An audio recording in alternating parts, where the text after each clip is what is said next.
అబ్బా చక్కగా వచ్చింది కదా, చూడండి ఒకసారి చూడండి. ఏ కూరకు ఆ కూర విడివిడిగా ఉడికింది చక్కగా.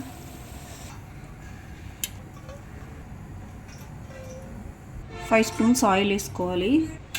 ఆవాలు, జీలకర్ర, మినపప్పు, 4 ఎండుమిర్చి, ఉప్పు వేసుకోవాలి. చక్కగా కలుపుకోవాలి. ఇంకో ఒక్క ఉల్లిపాయ,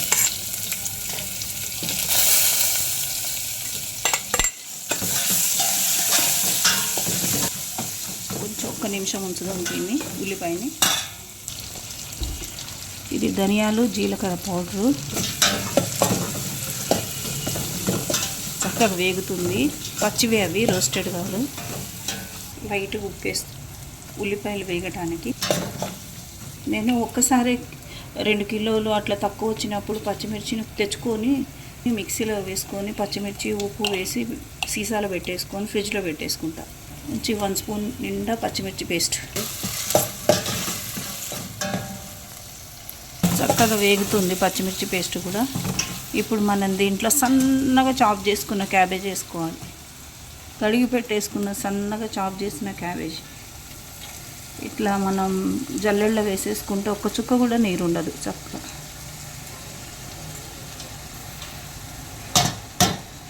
వేసుకోవాలి. ఒక 2 నిమిషాలు కలుపుకుందాం.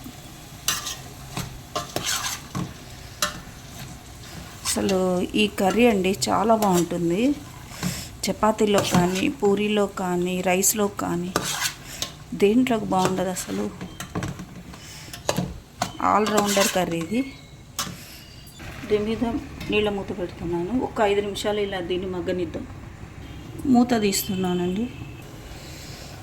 చిన్న స్టవ్ మీద పెట్టుకోండి. పెద్ద స్టవ్ మీద కంటే చిన్న స్టవ్ మీద అయితే చక్కగా అన్నీ సమానంగా మగ్గుతాయి. పెద్దదైతే కింద నుంచి మాడుతూ ఉంటుంది, పైనుంచి ఉడకదు. ఇప్పుడు దీంట్లో మనం సన్నగా చాప్ చేసి తరుక్కున్న టమాటాలు వేసుకుందాం. మనం ఈ టమాటాలు వేసిన తర్వాత ఒక వెరైటీ ఇంగ్రీడియంట్ యూస్ చేద్దాం. అసలు ఆ కూర ఉంటుందండి బాబోయ్, అంత బాగుంటుంది. మళ్ళీ ఇది ఒక 5 మినిట్స్ మగ్గనిద్దాం. నీళ్ళ మూత పెట్టి మూత తీస్తున్నాం. మనం దీన్ని కలుపుకోవాలి. ఇత్తడి గిన్నె ఉంటే ఇత్తడి గిన్నెలో చేసుకోండి. కర్రీ చాలా బాగుంటుంది. కొంచెం టేస్ట్ పెరుగుతుంది ఇత్తడి గిన్నెలో చేస్తే. ఇది మెంతికూర అండి, మెంతికూర. ఈ మెంతికూర మనం టమాటా క్యాబేజీలో వేస్తే ఎంత బాగుంటుంది అంటే అంత బాగుంటుంది. మీరు ఎప్పుడైనా చేసుకున్నారా? చేసుకుంటే మాత్రం దీని టేస్ట్ ఎలా ఉంటుందో కామెంట్స్ రూపంలో పెట్టండి. ఎంత బాగుంటుంది అంటే అసలు చెప్పలేం, వర్ణాతీతం. అంత బాగుంటుంది. దీంట్లోనే ఇంకొకటి వేస్తున్నా, కొత్త ఇంగ్రీడియంట్. ఏంటి అంటే ఒక్క 4-5 ముక్కలు మామిడికాయ. టమాటా పులిపే కాకుండా అసలు ఈ పులిపేస్తే మామూలు ఉండదు టేస్ట్, అంత బాగుంటుంది.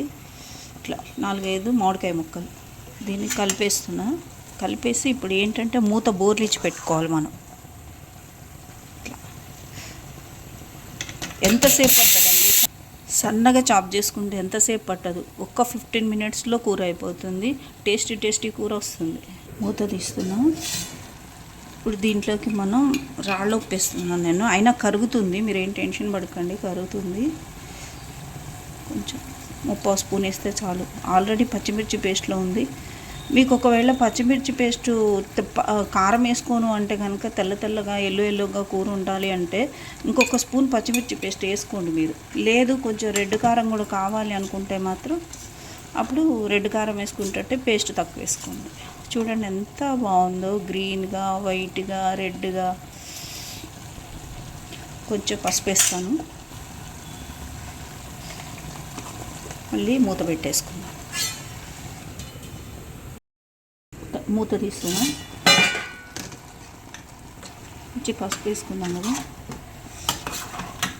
ఇట్లా ఏంటి అంటే ఈ కూర ఇట్లా కుక్కర్లో ఉడకబెట్టకుండా ఇలా చేసుకుంటే ఏమవుతుంది అంటే చక్కగా దానికి విడిగా ఇట్లా కనిపిస్తూ ఉంటుంది. ఆకుకూర కనిపిస్తుంది, క్యాబేజీ కనిపిస్తుంది, టమాటా కనిపిస్తుంది. ఇట్లా వీటిలలో ఏంటంటే ఈ కూర ఇలా చేసుకోవటం వల్ల మనకి హెల్త్ బెనిఫిట్స్ ఎక్కువ ఉంటాయి. ఈ కర్రీలో మూత పెట్టేసుకో. లైట్గా మనం కొంచెం కలర్ కోసమని మనం లైట్గా ఎర్ర కారపొడి వేసుకుందాం. చాలు. మనం వేసిన మిర్చి కొంచెం దట్టగానే వేసాం. ఒక్కసారి దీన్ని చక్కగా కలుపుకొని 2 నిమిషాలు మూత పెట్టేసి మగ్గనిచ్చేసి ఆఫ్ చేసుకోవటమే. మనం డిష్ అవుట్ చేసేసుకుందాం. ఇది ఒకసారి మీరు చేసుకొని తినండి ఎలా ఉంటుందో. ఎంత హెల్త్ బెనిఫిట్స్ ఉన్నాయంటే క్యాబేజీలో కాల్షియం ఉంటుంది కదా, మెంతి కూరలో ఐరన్ ఉంటుంది, టమాటాలో సి విటమిన్ ఉంటుంది. మన ఒంటికి ఐరన్ పట్టాలి అంటే కంపల్సరీ సి విటమిన్ కావాలి. అందుకే మన పెద్దవాళ్ళు కలగలుపు కూరలు వేసేవాళ్ళు. కాసేపు పెట్టేసుకొని మూత ఆఫ్ చేసుకుందాం. కూర చూద్దాం ఒక్కసారి ఎలా ఉందో.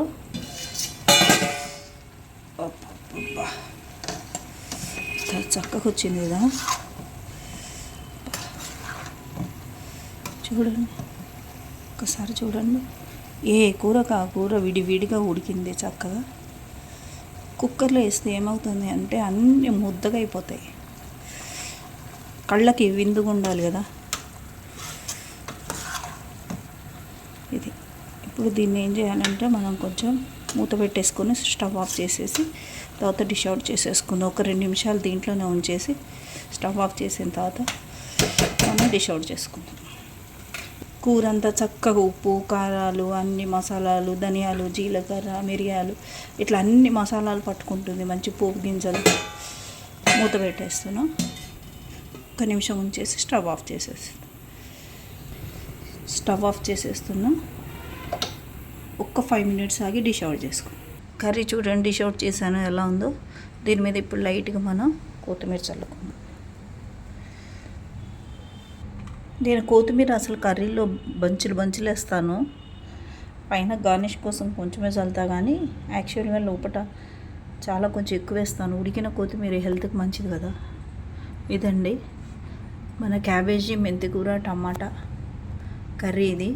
ఇది చపాతీలోకి బాగుంటుంది, పూరీలోకి బాగుంటుంది, రైస్లోకి బాగుంటుంది. వేడి అన్నంలో వేసుకొని తినండి, మామూలు ఉండదండి. అంత టేస్ట్ ఉంటుంది. మెంతి కూరలో తెలియని చేదుతో పాటు ఒక టేస్ట్ ఉంటుంది. ఆ టేస్ట్ చాలా మంచి, మనం దేంట్లో కలుపుకున్నా కూడా ఆ టేస్ట్ చాలా బాగుంటుంది. లైక్ చేయండి, షేర్ చేయండి, సబ్స్క్రైబ్ చేయండి. Thank you.